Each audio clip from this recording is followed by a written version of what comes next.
નમસ્કાર મિત્રો, વિડીયોમાં તમારું સ્વાગત છે। જી હા મિત્રો, અત્યારે હાલ મોટા અને મહત્વના સમાચાર સામે આવી રહ્યા છે। તો મિત્રો, સમાચારમાં વાત કરીએ તો અમદાવાદ વડોદરા એક્સપ્રેસ હાઈવે પર થયો કાળો કહેર। ખેડામાં અમદાવાદ અને વડોદરા એક્સપ્રેસ હાઈવે પર અકસ્માતનો એકનું મોત થયું છે। હાઈવે પર વહેલી સવારે અકસ્માતની આ ઘટના બની છે।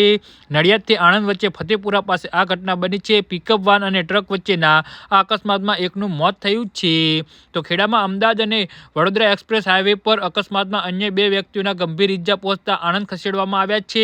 એક્સપ્રેસ વે પરથી 3 થી 4 કિમીનો ટ્રાફિક જામ સર્જાયો હતો। ઘટના સ્થળે તરત જ એમ્બ્યુલન્સ પહોંચી ગઈ હતી। આ બનાવની જાણ થતાં ચકલાસી પોલીસ ઘટના સ્થળે પહોંચી હતી। આ બનાવમાં પગલે એક્સપ્રેસના હાઈવે પર ટ્રાફિક જામ થયો હતો। પોલીસ ઘટના સ્થળે પહોંચીને મૃતકનું પંચનામું કર્યું હતું અને મૃતદેહને પોસ્ટમોર્ટમ ખાતે સિવિલ હોસ્પિટલ મોકલી આપ્યો હતો, જ્યારે ઇજાગ્રસ્તોને હોસ્પિટલમાં દાખલ કરવામાં આવ્યા હતા। જી હા મિત્રો, તો આના વિશે તમારું શું કહેવું છે તો નીચે અમારી કમેન્ટ બોક્સમાં જરૂરથી જણાવજો। ધન્યવાદ।